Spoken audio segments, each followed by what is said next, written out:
చాలా మంచి ప్రశ్న అడిగారు మేడం.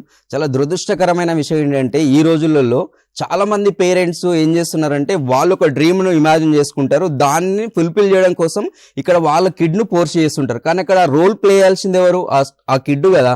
కాబట్టి ఏం చేస్తున్నారంటే చాలా మంది వాళ్ళకు అవగాహన లేకపోవడం వల్ల సో ఏదో ఒకటి వాళ్ళకి సంబంధం లేని కోర్సుని కెరీర్ని చూజ్ చేసుకుంటున్నారు. ఎందుకంటే ఫోర్స్ వల్ల వస్తుంది కాబట్టి పేరెంట్స్ స్పోర్ట్స్ లేదంటే పేరెంట్స్ యొక్క డ్రీమ్ కోసం నేను పనిచేయాలనుకుంటున్నాను, కానీ అక్కడ స్టూడెంట్కు ఆ ఎంచుకున్న రంగంలో సరైనటువంటి నాలెడ్జ్ లేకపోవడం వల్ల వాళ్ళు అవగాహన లేకుండా ఆ కెరీర్ని చూజ్ చేసుకుంటారు. దానివల్ల ఏమవుతుందంటే వాళ్ళు దాంట్లో రాణించలేక నిరాశ నిస్పృహకు లోనై చాలా ఒత్తిళ్లకు గురవుతున్నారు. చాలా మంది మనం చూస్తున్నాం న్యూస్లలో, చాలా మంది స్టూడెంట్స్ వాళ్ళకి స్టడీస్ అకాడమిక్స్ మధ్యలోనే సూసైడ్ చేసుకుంటారు. ఇవన్నీ ఎందుకంటే ఇలాంటి అవేర్నెస్ లేకపోవడం వల్ల. కాబట్టి పేరెంట్స్కి మేము ఇస్తున్నటువంటి సలహా రిక్వెస్ట్ ఏంటంటే మీ యొక్క అబ్బాయికి లేదంటే మీ అమ్మాయికి సో ఏ సబ్జెక్ట్స్ పైన వాళ్ళ యొక్క దేనిపైన ఏ రంగం పైన ఇంట్రెస్ట్ ఉందో మీరు ఒకసారి తెలుసుకొని అవకాశాలు మీరు వాళ్ళకు ఆపర్చునిటీ చూపించండి. కానీ అల్టిమేట్గా కెరీర్ చూస్ అనేటట్టు వాళ్ళకే ఇస్తే ఏమవుతుందంటే వాళ్ళు ఏ రంగంలో ఎక్కువ రాణించగలుగుతున్నారు, వాళ్ళు ఏ పని చేస్తే బాగా ఇంట్రెస్ట్గా చేస్తారో వాళ్ళకి ఒక ఐడియా ఉంటుంది. కాబట్టి మీరు అవకాశాలన్నీ చూపించండి. నాట్ ఓన్లీ ఇంటర్మీడియట్, ఎంపీసీ తర్వాత పాలిటెక్నిక్, ఐటీఐ కాకుండా చాలా రకాల కోర్సెస్ ఉంటాయి. ఒక 10 తర్వాత